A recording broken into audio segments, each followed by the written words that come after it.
GPU, CPU, RAM. None of this means anything without this.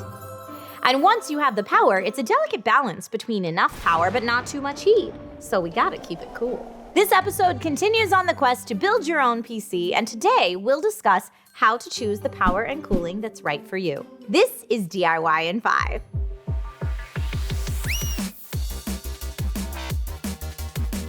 Hey there, I'm Trisha Hirschberger and you're watching DIY in 5, the show where we make complex tech seem simple.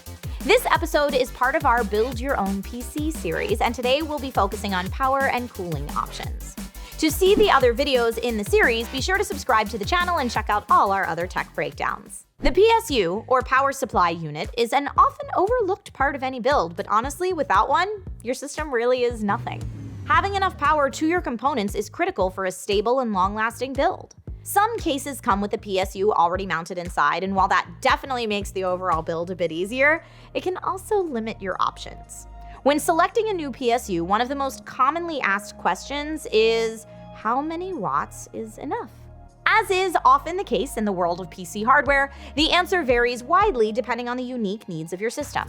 A great tool I like to use to determine how many watts you might need is the Outer Vision Power Supply Calculator, and it's linked in the description. You're welcome. As a general rule, it's better to err on the side of higher wattage rather than trying to meet your exact needs. This will give you some overhead and also allow for any future, more power-demanding upgrades to your system.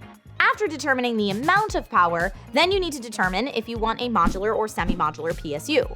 A full modular PSU has no cables pre-attached whatsoever. This is the most expensive way to go, but it allows you to only attach the cables you need for better airflow and less clutter. A semi-modular PSU has the essential cables pre-attached and is a bit less expensive. A non-modular PSU has all necessary cables pre-attached, including some you may not even use, and may lead to a cable management nightmare. Or not. Totally up to you. Plus, the whole thing needs to fit in your system. Height and bulkiness are all important to consider, as well as sound levels, and even aesthetics, provided your PC case lets you see the PSU, that is. Some cases have PSU shrouds to hide the often overlooked component, but I say let your PSU shine. It's also important to note that each power supply unit will have an efficiency rating, which is the amount of power provided to the components divided by the amount of power drawn at the wall. For example, a 50% efficiency gives 50 watts to the system but takes 100 watts from the grid. A better efficiency rating means less waste, and waste is bad for heat and can potentially damage other components. No bueno. Speaking of heat, heat is the ultimate enemy of any system and must be eliminated at all costs. Where there is heat, there must be a way to get rid of it, hence the importance of cooling methods in your PC. If you really want to cool things down and do so quietly and with a bit of pizzazz, then here's where you can get fancy. You can cool your system down with aftermarket coolers, either using air or liquid. And yes, I did just say liquid as in putting liquid in your PC. Wait, what? No, don't do that. But liquid cooling in a very controlled way, and we'll get to that in a moment. Both air and liquid CPU coolers operate on a similar principle, and both do essentially the same thing. Absorb heat from the CPU or GPU and redistribute it away from the hardware. Air is the cheaper of the two options, and you can choose the size, speed, and look of the fan you want to install. Some fans are designed for high airflow, while others are designed for static pressure.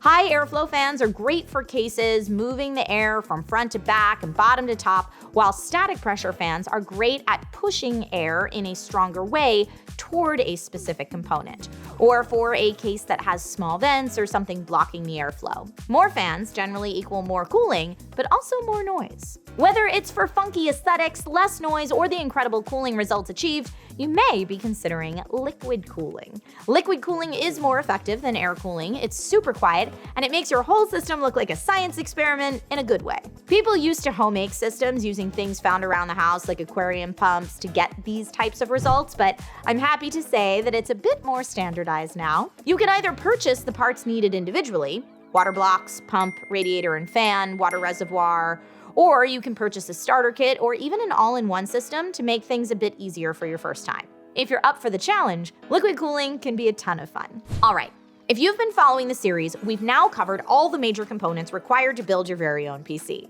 Other things I'll quickly mention are an optical drive. These are not really used anymore, but they're cheap and a real pain in the butt when you need one and don't have it.